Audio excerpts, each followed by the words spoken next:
Hey, what's going on, everybody? David Noe with Speak Easy HR, presented by Payroll Partners. It's February. It's Groundhog Day. Apparently, we have another 6 weeks of winter. I'm not a fan of that, but hey, we can't do much about that with that groundhog sees every year, but it's cool. It's all good. I've got an awesome guest on my show today. Tim Sackett. If you don't know much about AI with HR and technology, this is your guy.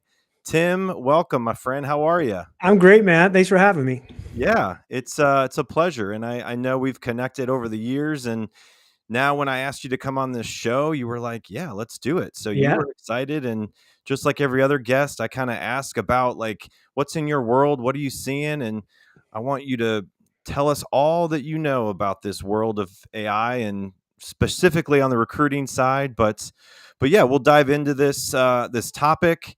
Again, my name is David Noe. I am the editor, host, producer of this awesome podcast I started last year.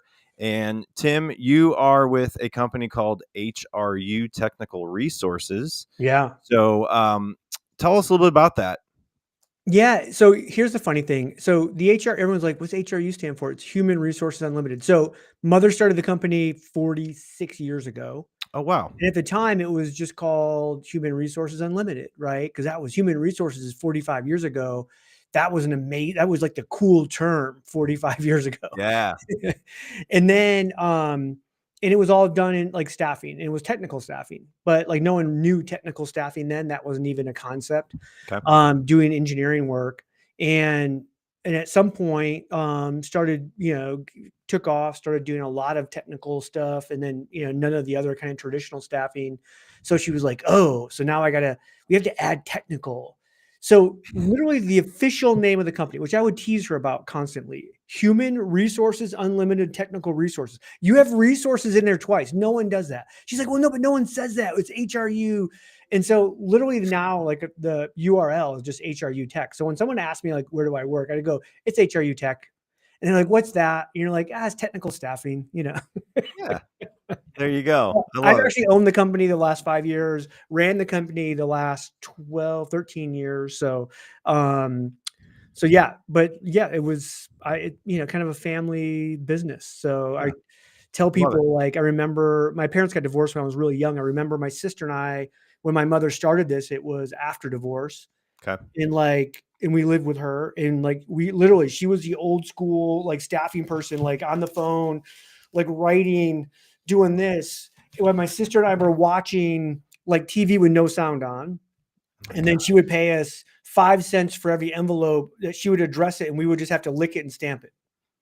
That was Wow. our job as like 5-year-olds, 8-year-old. My sister was a little older than me, so There you go. So you've been around for a while with it. That's awesome. Congrats on the especially the last few years working through COVID and running the business, and I'm sure that's brought challenges your way. So yeah. No, I mean, again, like we were based out of Lansing, Michigan, and never really like traditional like in office company. Like we were, but like not on purpose kind of thing. It was just like, oh, here's the company. right. We actually do stuff nationally all over. Yeah. So we have contractors in like 27 states. But like when COVID hit and we went like remote, it was kind of an awakening. One is I learned myself, I like to be in the office. I hate being at home. Yeah. So we own the building. So I would just come in, and then I had 2 or 3 others that were like, "Hey, dude, like I'm dying being at home. I can't be at home. Is there enough space? Can we can I come in?" So for like, what was it, like months? I mean, it seemed like, and I talked to these employees still about like how great that was. That there was like 4 of us that would come into the entire, like that was like our sanctuary. Like it was, Yeah. it was Yeah. the only people we talked to. Like we could got so much done because nobody, the route, like it wasn't filled. Like it was crazy. Yeah.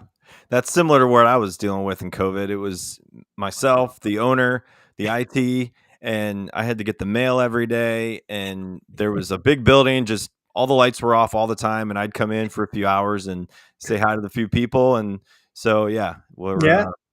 we're past that time now. But yeah, we're Thanks. live on LinkedIn and YouTube, Tim. We've got a lot of people actually watching. So if you are Great. watching live, comment where you're watching. If you have a question, we will be taking those questions as we dive into this topic. But one of the things I like to do just to get to know the guests a little bit more, play a fun game called the world famous envelope icebreaker game. Yeah. It's a mouthful. Should have made a shorter name for it, but yeah, let's get to it real quick, and we'll let you pick a few numbers here. Sweet. Let me see if this will pop up real quick. Hold on, it's thinking. Gotta love technology. There we go.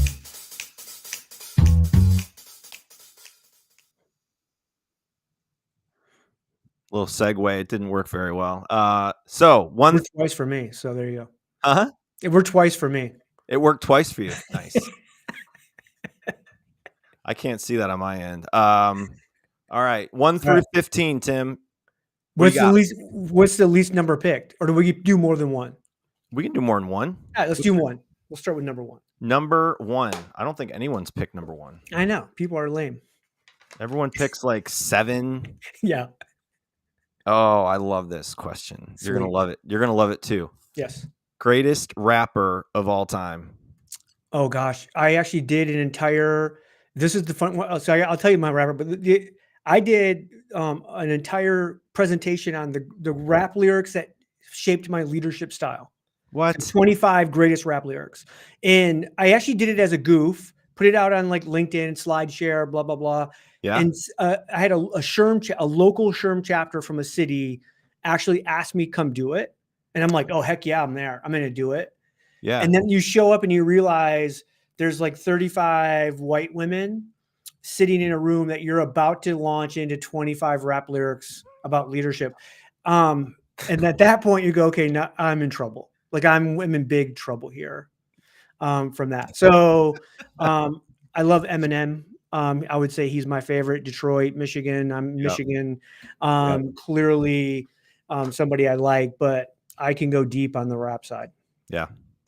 Yeah, there's a lot of them. I saw that was on Family Feud, and it was one of the questions, and I don't know. Before I started this podcast, I saw like a clip of that episode about the best rapper of all time, and I'm like, that's a great question. It's one of those things too where I'm old enough where like rap started right when I was coming kind of through like high school, like junior high, where it really hit. And then so you got like Tupac and Biggie and like all these kind of original, ones that are out there all the way through like Jay-Z. And like I grew up in a city school, very diverse, and like it was just hip hop and rap were like the music I listened to all the way through still today. Yeah. And funny enough, I actually listen to a lot of country right now.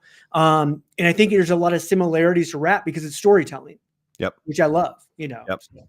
Well, I live in Kentucky. We listen to country, but we listen to more than just country. So I obviously didn't grow up listening to country in Michigan. I grew up down the street from you. Well, not really down the street, but in Southeast Michigan, and grew up with Eminem, Kid Rock, those guys.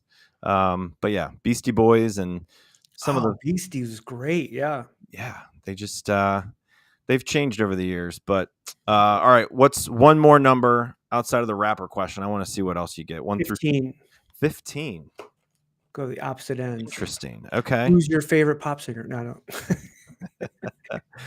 Well, I mean, you're going with the music questions. This one is, what was your favorite band growing up?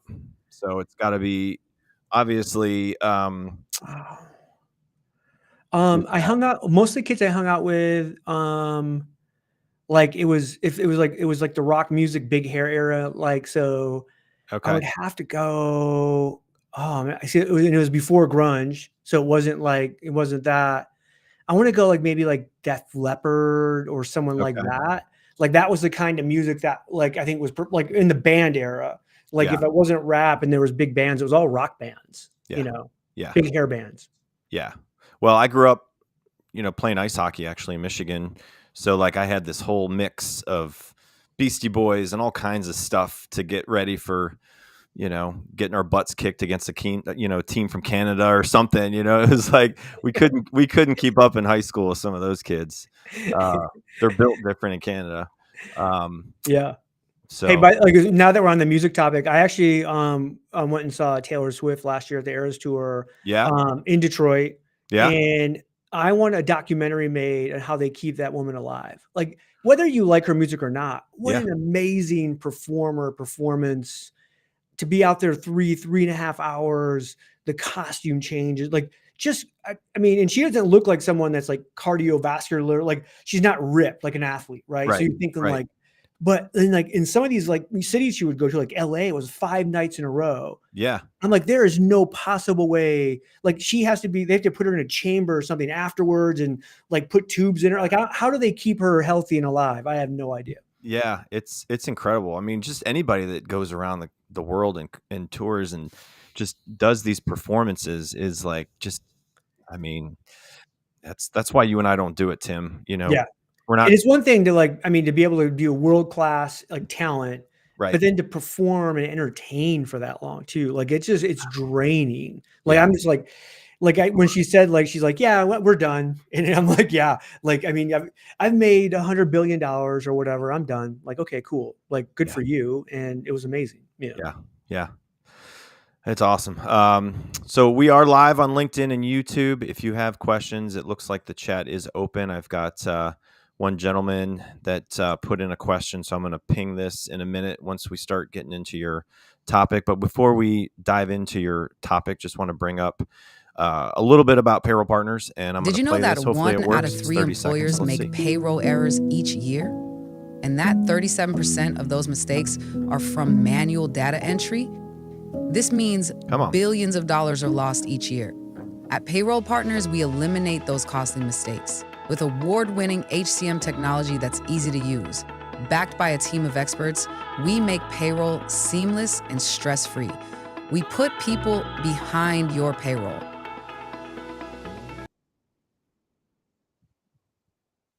Did I I play was just once for you? Did it play just twice? once. When Okay. perfect. David, I tell people all the time, like payroll is one of those things like it's like it's like in HR, that's like you're expected to be error free. It's like you're Yep. making the donuts. It's a thing we do. We do Yep. it every week, blah, blah, blah. So yeah. Yeah. And Yeah. then We when you are. do make an error, like you're like, oh, hey, somehow we overpaid you by $1 million. Somehow an employee thinks they can keep it, which I think is the funniest thing ever. Like, it's like when Oh, when the government makes those like tax errors and someone gets like a $13 million check, you yeah. don't get to keep that money. Yeah. It's an Right. error, man. Right. Yeah. No, we look to ourselves like an offensive lineman in football. You've got to play without getting penalized, and you've got to play 99% of Block the and time. You can tackle. block, Yeah. be fine. And so yeah, we have a great team. We look to ourselves as like payroll architects because we can build a system that works for businesses. And it's it's been almost 3 years I've been there. It's been an awesome journey. So and I get to talk to people like you and get to know more about what you do in your world. So Tim, a question came through from Tom. He said, "What's your favorite topic to talk about when keynoting at a conference?" Number one, like I think like my expertise is in recruiting, like deep Yeah, knowledge, especially in, because I worked, like part of my career in like traditional staffing, world, but also part of my career in traditional corporate talent acquisition, and then about the other third in like traditional HR. yeah, But I just have always had a passion around recruiting. So being able to get in and help individuals recruit, like I think it's one of those things when you talk to like executives, it's a constant like, hey, we're struggling to find great talent. It's always that conversation, right? yeah, And I'm yeah, always like, oh my gosh, like I can do that. I can help, yeah, yeah, and not even like I can help by just coming in and giving you a staffing service. Like anybody can do that. There's 9,000 staffing companies in the world, right? I can actually really break down like I can teach you how to fish better, right? I can break down your tech stack, your process, everything, and leave there going, you can recruit world class. And you're yeah, like, oh, you don't understand. Like we don't have a brand. It doesn't matter. yeah, You can recruit world class. yeah, And I truly honestly feel I can do that and give people. So like, no matter what I'm talking about, people are going to leave there going, holy crap, I have 10 things I wrote down that I think we could do tomorrow. yeah, I would say that's my favorite. Secondly, I get a lot of requests into talking about like kind of development of HR leaders. So mhm, as you think about any HR person, I'm an HR generalist, but one day I want to be a manager. I'm a manager. I want to be a yeah, director. Blah blah blah. yeah, I get a lot of like talking about that growth of like how do I move up? Like and so part of that is based on some research I did where I went out and asked C-suite executives to name the best HR person they've ever worked for, and then these traits that all these people had. And we did that and got just a ton of data.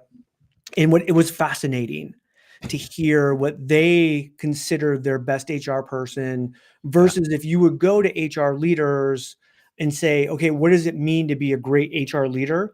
Those traits don't line up. Right. No. No. Some do, but for the most part, no.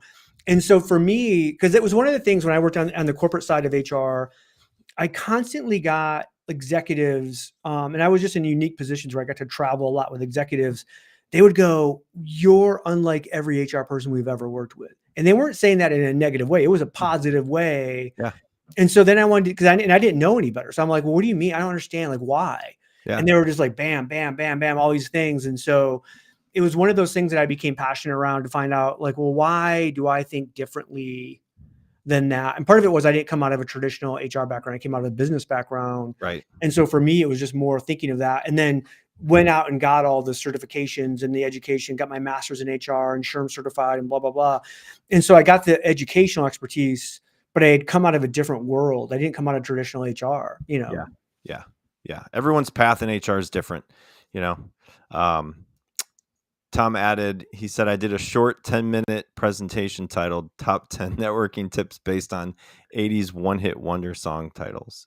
I want to either Tom, you and I have talked about that, or I actually saw you do that at, was it National or somewhere? I can't remember where it was, but I thought maybe That's it awesome. seemed, to my mind, it seemed like I saw part of that, but we might have just talked about it. Yeah. Yeah. That's awesome. So yeah, you went to Central Michigan, got your master's in HR there. Yeah. So you're a Chippewa. Is that a Chippewa? Yeah. Fire up chips. There you go. Fire up chips. And so you kind of went through your path through HR and how it all started, which again, everyone's different, right? Like I started out in a benefit consultant role, and I got to know a bunch of small business owners, and I'm like, man, they deal with a lot of stuff that, what is that? What is that? Oh, it's HR. It's hiring people, and you got to fire people, and you got to like develop people. And it's like, dang, they do a lot, you know? It's like, but now there's more and more technology, there's AI. And now it's like, how can you leverage that for your company, which is really right now, AI is a big topic. Yeah. And that's really what we want to talk about today, because that's when I talked to you about your topic and you said, we're asking the wrong questions about AI and talent. Yeah. So we got to know the right questions, and we got to know the right ones to really think about everybody's personal situation in their business to figure out what you can do. So let's dive into that a little bit. So get the one big out of the way right off the bat. And will AI take our jobs? Yeah. Could I just say yes and then period? No. I think that's one of the questions that, you know, that we're asking that's wrong. But I do think, like, if your job is the tactical part where anything you like are just like, hey, I spend most day on my keyboard and I'm click-clacking away to move this to this and align this to that. And, you know, it's really just tactical work. Yeah. AI will do that 24/7. They'll do it better. They'll do it error free. And they'll never complain about that. And so those jobs and that kind of work is going away. And I think that's, you know, so that's one of the big, you know, questions that we get asked that I think is wrong. The other one, you know, that I see all the time is like, well, is AI biased, you know? And part of it is built on a lack of awareness of what AI really is and isn't, right? And so there's part of this where you go, well, 10 years ago, I saw this tech company and they're in the Wall Street Journal and they got sued by the state of Illinois and blah, blah, blah. And you were like, okay, that was early onset machine learning AI built into some HR stuff. It was in beta, wasn't even live, right? And what we learned, and even then, it was a misunderstanding of what AI is and isn't. So it was like, oh, AI is biased. And you're like, well, the way machine learning works is it just replicates something that you want over time. So if you're going to hire at volume and you say, okay, well, we're going to hire 100 people, machine learning would look at all the people that you hired and said, okay, well, I can give you more of those. And so then you go, so it wasn't the AI that was biased. It was the hiring managers that were hiring that were biased. Like the machine, they taught the AI, hey, we don't like women. And it said, Right. okay, cool. It never questioned whether it should or shouldn't, right? Right. Because Exactly. again, it was a very simple tree of like what it could do. It was just like, hey, I see that you're hiring this. You must want more of this. Here you go. And we were like, everybody lost their mind and said, AI is the problem. AI wasn't the problem. AI did exactly what it should have done based on the training and learning, right? And so Right. then Gen AI comes around, and then we start to see, oh, we can actually tell it, hey, even though the hiring manager only wants to hire men, no, we need to have a very inclusive set that we give. And then when that manager again only selects men to interview, we'll be the ones that pound them on that, with a hammer on the head and say, no, you can't do that. Yeah. And so I think that those are the things that we keep asking about AI. And my thing is, like, if you really understood where AI is and where it's going and how fast it's moving, and you said the question should be, if tomorrow a switch was flipped and 75% of my current workload went away in HR, what could we be doing? What should Mhm. we be doing? Right. What's the amazing work that we've said for decade after decade that, oh, if we could only do this, this would be cool. And then we spend all day fighting fires and doing, the work we do. And we never have time for the really cool stuff because it's going to happen. The work will go away. It won't be like a light switch, right? Every little, payroll system, HCM system, recruiting system, little by little is going to layer in these features of AI that little by little will take away, pieces of work that we do. But, 12 months from now, 36 months from now, whatever, we're all of a sudden one day you're going to wake up and go, my job is drastically different than what it Right. was 2 or 3 Right. years ago. Right. And so I think it's critical for us to go, because if we don't answer that question now, your CFO, your CEO, people are going to come to you and say, hey, we put in this AI. You no longer have to do 50% of your work, 25% of your work. So we need some heads. We need to Right. cut some heads. Right. Instead of going, hey, that's cool that you did that with that extra capacity. Here's what we've actually turned that into, right? We've actually turned this into a really kind of human-based retention system where we're having big conversations with our highest performing employees, and we're going to show that we're not going to allow them to turn over. We have a save strategy in place, or or in recruiting, hey, now that I don't have to do all of this kind of sourcing and screening, we're actually going to hunt the best talent in our marketplace, and we're going to come to you on a monthly basis and show you the people that we have in our competitors that we're actually nurturing right now to come work for us. Like, there's some really cool stuff we could do. That's a higher level work that's hard for AI to actually do. Yeah. And I think those are the things. And again, I'm just giving like 2 or 3 examples. Like there's unlimited numbers of examples of based on your company, your culture, what you're doing, but we're not even having those conversations. We're almost like we're just sticking our head in the sand going, well, when it happens, I hope I'm still have a job. I hope Right. I'm the one turning AI on in the morning. You're like, come on, they don't even need that. Yeah.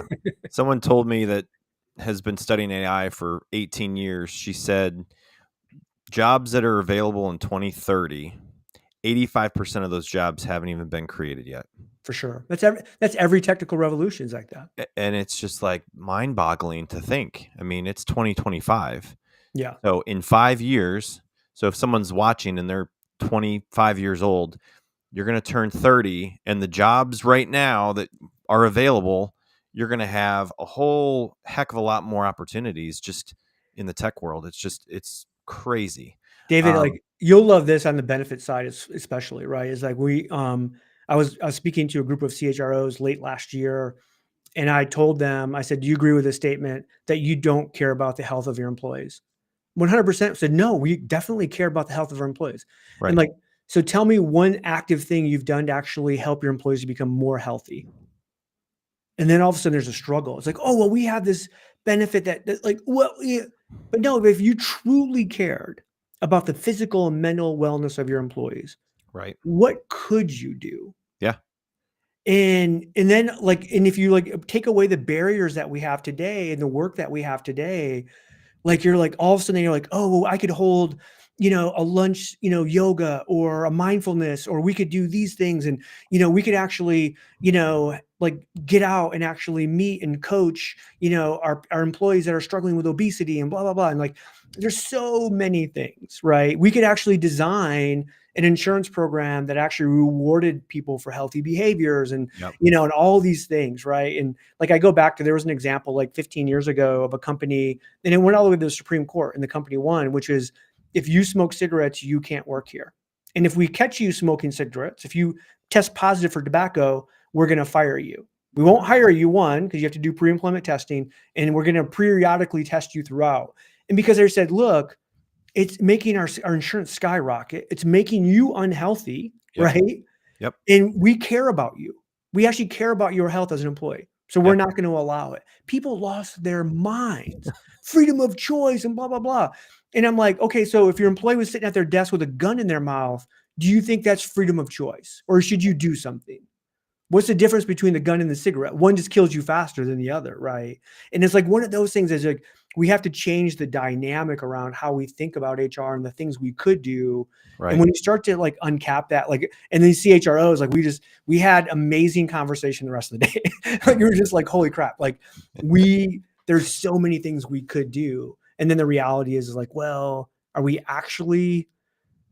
AI actually going to take that work away? Right. I think it will.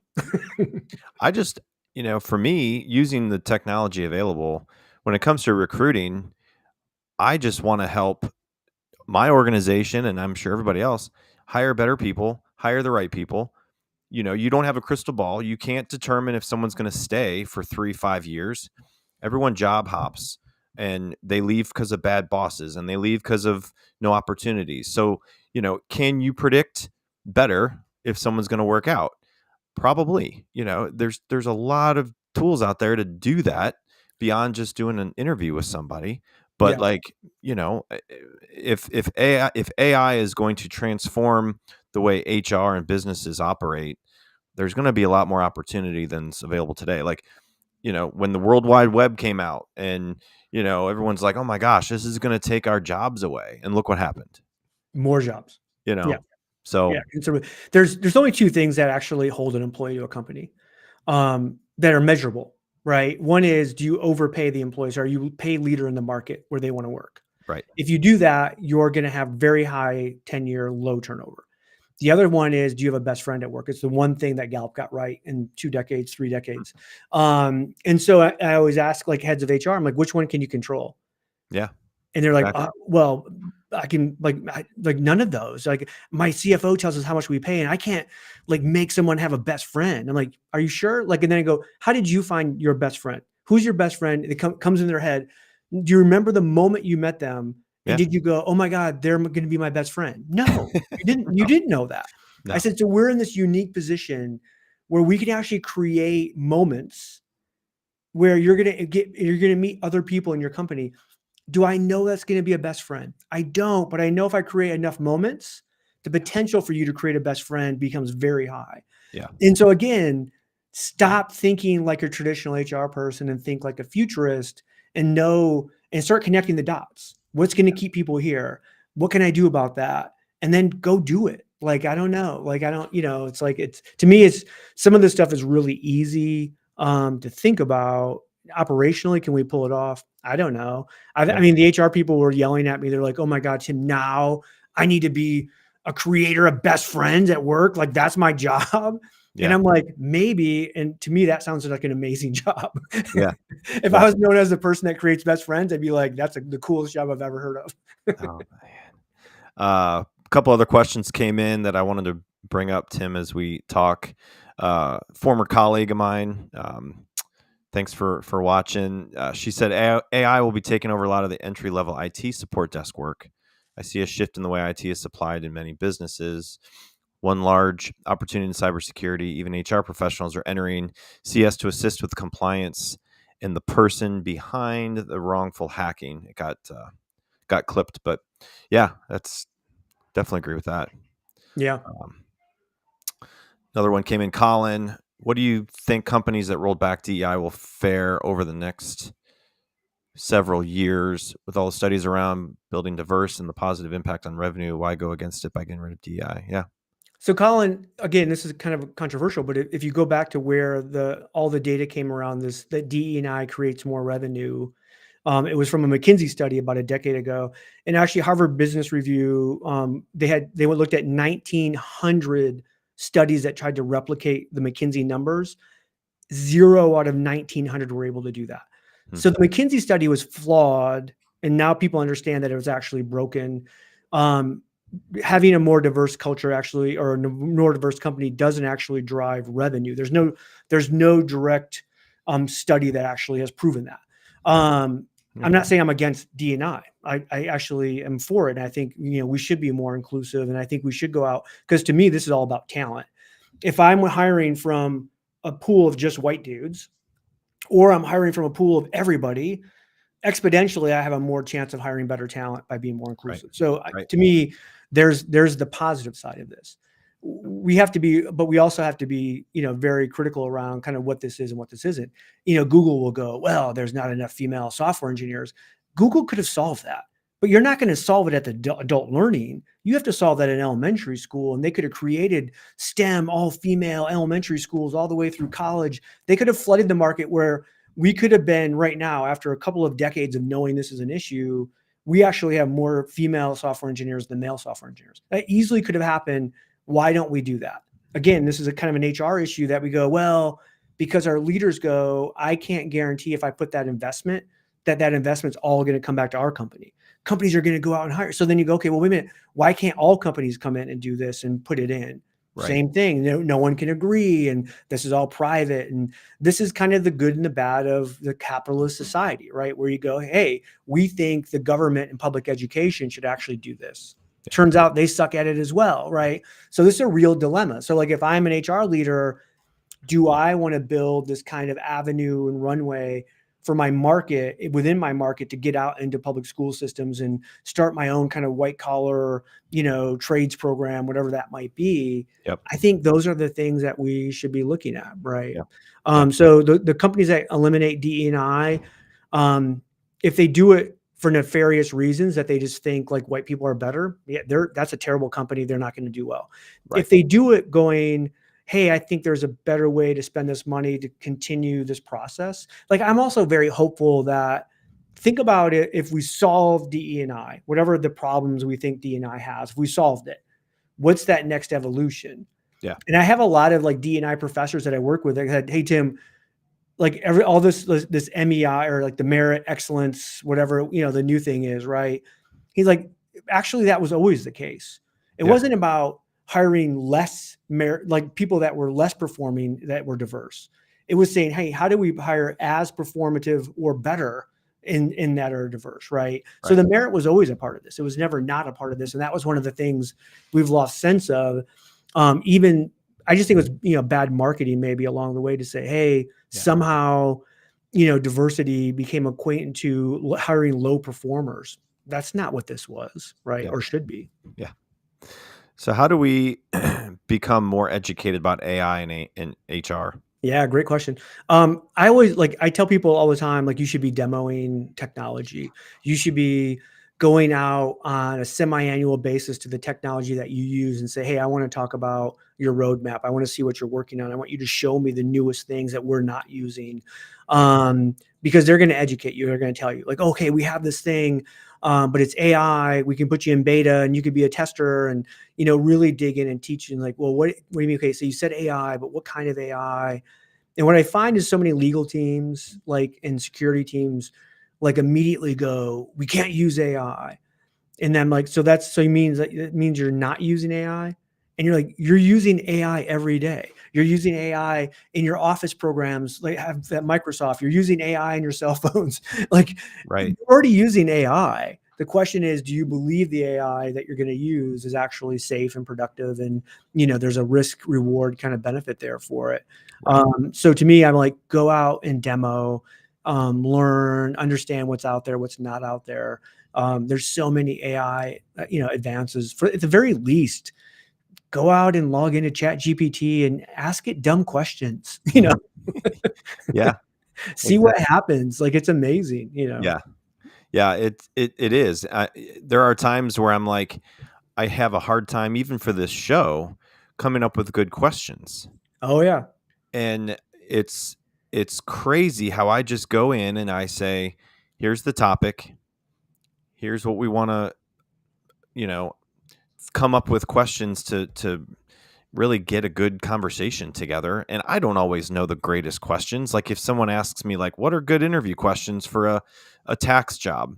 Well, they're probably going to be a little different than a position in, sales and, HR. So when it comes to like generating just a list of ideas or collaboration topic, questions around a podcast, it's amazing how fast it'll just spit out these questions. And I'm like, wow, these are like, some of these are, you know, obvious, but some of them Yeah. are like, wow, Oh, yeah. it's It's awesome. done like, I write all the time, right? And so it's like one of those things where I will constantly, like, take it, put it into GPT, ask it to, obviously just grammar check, blah, blah, blah.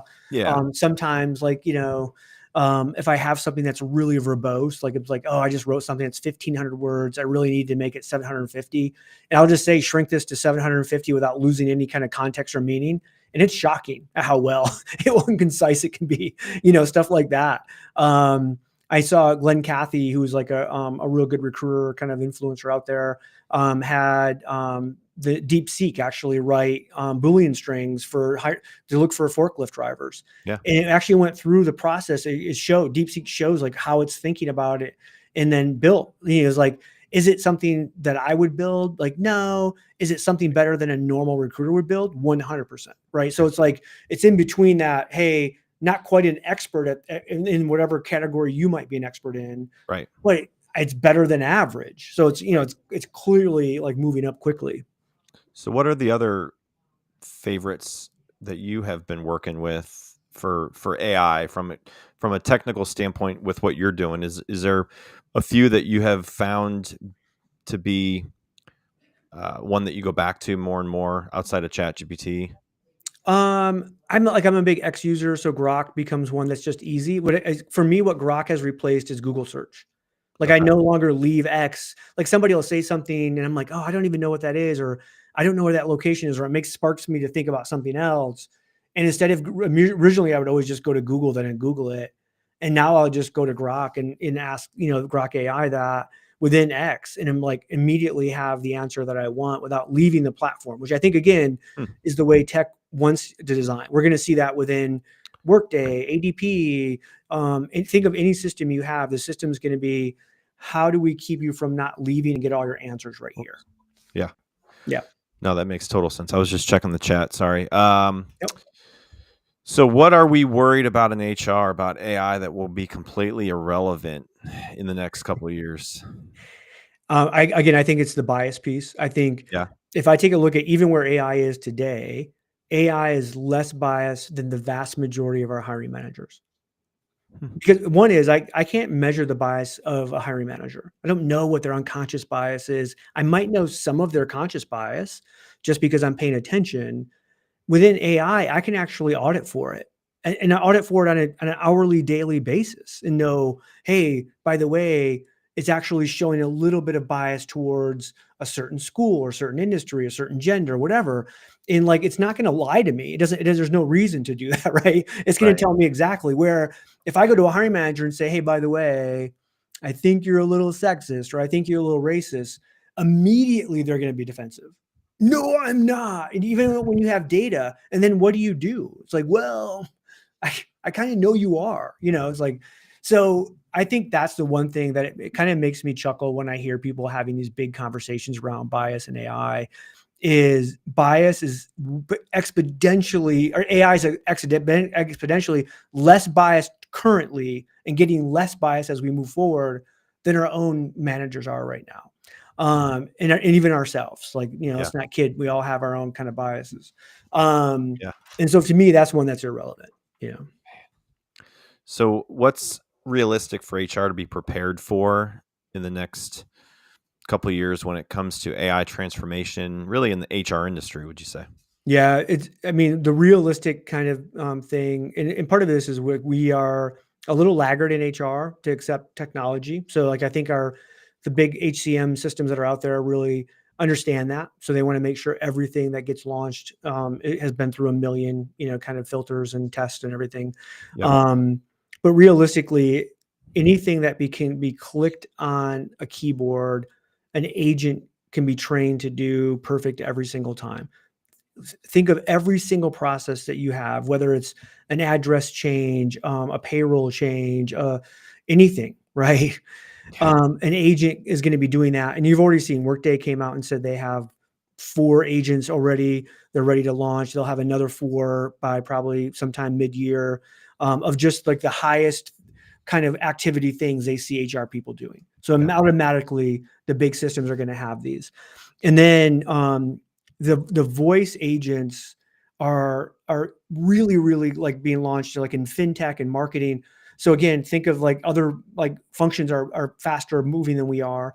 So you're going to see voice agents. We already see them right already. Like you see like startups and stuff within that space within HR and recruiting, but you're going to start to see an entire like industry of voice agents that are going to take over. So any phone call that you might make to an employee, you're going to have an AI that knows 100% of your policies inside and out, has the friendliest customer service demeanor ever, can never be shook off that. So even when the employee is angry and abusive, the person will still respond in every legal way they should, in the nice way, and get them every question they need to be answered. Like those are the things that we're going to see come out. And Yeah. then again, the role of the HR person, that's the human, will be as these things get elevated and we really need kind of a deep dive human contact kind of thing. Those are going to be the things that we take over and really dig into. So it's going to give us much more time on those outliers. Yeah. Another comment came in, Bob. Exactly. Continuous monitoring for adverse impact at scale is why AI can actually help us be more human centric and fair. Yeah, if you knew, right, that you had an employee that was going off the deep end and getting ready to do, a workplace shooting or even harm themselves, Yeah. AI can right now at a pretty good high percentage point out those individuals that are real close. Well, wouldn't you want to know that as an HR person and as a manager of that person to go and help that person immediately, right? Right. And so like there's a lot of that stuff out there that we're going to see that I think is some really cool things for AI. Yeah. Yeah. I mean, geez, with how managers interact with their team and have constructive meetings and have an agenda and have things that they are already aware that is an issue, but then they know that it's got to be addressed. I think just the interaction between a manager and an employee using the right technology and AI is going to make their lives easier because let's face it, everyone in a managerial role at some point was not a manager and they had to learn to be a Yeah. better manager. It just doesn't Well, happen. quite frankly, we're terrible at developing managers still today. Like Oh, we just say, you're the best performer. Here's the keys. You're now the manager. What? That's still the vast majority of how managers get promoted. exactly. And that's, again, I had a guy on a couple weeks ago. He was talking about coaching and coaching in HR. And, you want to make sure that the person you're promoting wants it, that they want to be a manager, obviously they will make more money potentially and career growth, whatever. But like, just because they were great in their job does not mean they're going to be a great manager. And that's what Yeah. every organization's probably made those decisions. And The biggest failure hard. of leadership is that we just take high performers and throw them in as managers because they want the next pay increase, not that they want to be a manager. And then we're shocked that they're terrible managers, right? Yeah. So what are some things, and I answer this, but I want to hear your feedback. What should HR professionals not use AI for? Primarily compliance issues and things, how to fire people. That's probably not something that you get from AI. Yeah. I've seen what it spits out, and I don't know. Yeah. I mean, I think anything that has to have really high levels of compassion and empathy are still those things that are Yeah. difficult because it's not human, right? It's Right. technology. It still struggles with some of that. Right. It can play a role. So if its only role is to be compassionate or empathetic, probably, you can have a bot that is really good at that. If Yeah. the only role is to be upbeat and energetic and interview candidates, you can create that. It's when it has to be all of those things that I think there's the struggle, right? Right. Of what Right. that might be. You can imagine, and again, I've tested and played with some of these, like, the interview screening robots, right? They're amazing when everything goes right. Right. But when, all of a sudden you're a candidate and you go, you know what, you're right. Like, I'm not right for this role. I'm going to kill myself. Immediately, the bot doesn't really know how to respond. When an HR person would immediately jump in and go, whoa, whoa, whoa, hey, come on now. Like, and you would have to go through and like, hey, this is not, that's not what I was saying. And like, whatever, like, you misinterpreted what, like, you would try to walk that person back a little, Right. where the bot might just go, okay, well, then if you don't think it's the right role, and just get you off. And you're like, Right. what just happened? Not to say that actually, does happen, because a lot of them are really good now about understanding some of that language, and they would go, you know what, I'm going to have my partner, here at XYZ company call you directly. Can you hold on just a moment, right? Or bring them in like real person, real time. So I get it. I think there's some of that. I don't know if we know that yet. If we know what AI shouldn't do. Yeah. And I don't even, because we don't know what it could do. Right. Yeah. So we're still at that stage of kind of determining all of those cool things, Yeah. Yeah. Bob added, don't outsource your critical thinking. Don't let AI make talent decisions on its own. Be transparent about how, when, and where you're using AI. I think that's what I do think, like, the decision-making process of who we bring in, and did your crazy match our crazy, and cultural stuff and all that. I think we're going to go way deeper into that, because right now I could argue with Bob that AI could 100% select better talent than what humans do across the board statistically. And I've seen like some beta stuff where they've done 100 hires with AI and 100 hires then on their traditional way. And the AI always has higher tenure and higher productivity in their hires. And so Yeah. you go, well, wait a minute. Yeah. Now, do they miss maybe some outliers of like top performers, stuff like that? Like, that's where I go. I think we'll dig in, more. I think you'll see HR people screening more. We'll see longer interviews. We'll dig in. Like, I just think we're going to go way deeper on some of that stuff. Yeah. Yeah. I think just the experience of applying for a job has changed. I think it's going to continue to change. And I think when people are applying for jobs, they are looking for a job now. They don't want to wait 2-3 months potentially to get a new job. Some will, if they're not, if they're being the ones getting contacted from a headhunter or somebody, and they're not necessarily looking for a job, consistently every day, then, but yeah, I mean, it's just gonna continue to change. So, so the one big ethical AI problem in HR is HR's responsibility to save human jobs. That's a big question. It's a head of HR. Like, as AI gets implemented, you're going to have the money people coming, going, okay, we need to cut some heads. And then at the end of the day, is part of HR saving human work, or is it to help the business stakeholders make more money? Yeah. That's a tough question that I think everyone's going to have to answer. Yeah. And even like for companies and executives, it's beyond an HR question. The ethical question is what do we do, for human work? Is it our job to save human work, or, figure out what the next level of human work is? We keep talking, like, the AI companies love to say this. They're like, oh, well, if you use AI, it allows your employees to do higher level work, higher level. And then you ask them, what's the higher level work? Yeah. They don't have an answer. So you're telling them you're going to put in AI so employees can do work that you have no idea what that work is, and neither do they. It gets back to that original question. That's the question we should be asking. What is higher level work, and how do we implement it? And what's the value to the organization?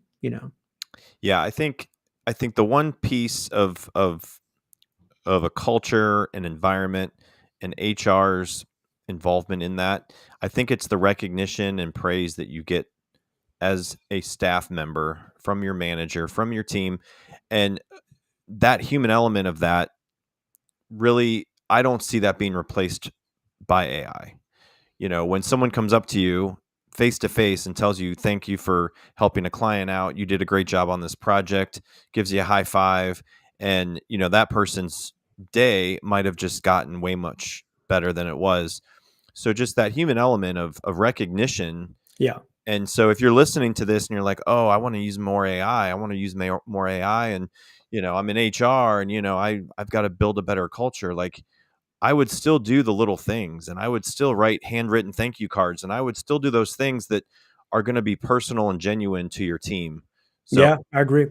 that I think is going to continue to be a huge element of building that kind of culture you want, especially if you're working in the office. If you're remote, you don't ever see everybody, that's a different story. But if you're in the office, like you have seen people really want still, and I am in the office with people every day, and we're figuring stuff out, and we're making, things happen. And, a lot of people want that and need it. So No doubt. Yeah, it definitely, it's not about the words, it's about a feeling that you can get from a human to human contact. yep. That still becomes one of the most important things. It's that question of what are humans uniquely good at that AI can't replace becomes one of the big things. Yep, exactly. Grace, right, and I think it's the same in HR. Many of the AI solutions are removing the one-on-one interaction with employees. Yeah. That's exactly the thing that we should be doing more of. That's a place of AI in HR. So Yeah, and I think employees, if you would ask them, like 24/7, they want access, they want answers, and 90% of the time they're fine with like an AI answer because it's all they really wanted. It's the 10% that really need that interaction, that human to human, that right. really want to dig in. That it might start with a simple, I have a question, I have an answer for you. When in Yeah. reality, it turns into a half hour, 45-minute conversation about something that's really underlying that original question. Yep. That HR will be able to get more involved in. So Yeah. And that's what we focus on where I work. I mean, we are in the world of payroll and HR. We have people. We don't have, a hotline. So you call our office and you're going to get a live person. You call our team. Every company that works with us is going to have a dedicated person. And it's like, you have that. We have the technology. We're going to build it, but we're still going to have that human element. As you have a payroll emergency happen, hey, I've got to pay this person. I messed up. How do I fix this today? It's like, I need to fix this. yep. And if you're talking to AI and trying to do that, okay. If you're calling and talking to Barb on our team, it's going to get done. So, yeah, the people watching live, I'm going to pull up a QR code for Tim if you want to learn more about what Tim is doing with his business that's been around for 45. Yeah. 45 years with his family, and he was there when he was 5 years old doing the labor, doing the work. I love it. It's awesome. So love it. It's great. So yeah, any final words you want to say, Tim, or anything else that you think people need to know about AI right now? Or No, I think just again, dig in, again, talk to your current providers, find out what they're doing. And again, great HR doesn't have to be about AI either, right? I think Yep. it's about efficiency. It's about continuing to deliver better results, all those great things that maybe AI will help for you. Maybe it won't. Just figure that stuff out. Yep. People can also find me at timsackett.com, or just connect with me on LinkedIn. So I usually respond pretty well there. So. And you are not a life coach, just so I everyone am knows. not a life coach because in HR, we all turn into life coaches. That's very true. It's like automatic. That's very true. Yep. And as my board says, champions adjust, y'all. So definitely go out, be a champion. I really appreciate your time, Tim. This was great. Thanks for having me. It has been amazing. Yeah, glad to have you on. It's been nice to talk and learn more about your background and just what you're into. So anybody that's watching that wants to learn more about Tim, connect with him. And we've got a lot of fun episodes coming up on Speakeasy HR. So be sure to connect with me on LinkedIn, follow us on Facebook or YouTube, and other social media website, speakeasyhr.com. So tune in, way more episodes coming up. But Tim, it's been awesome to talk, and hopefully we'll do it again soon. Yeah, it's great to chat. Have me on anytime. All right. Take care, everybody.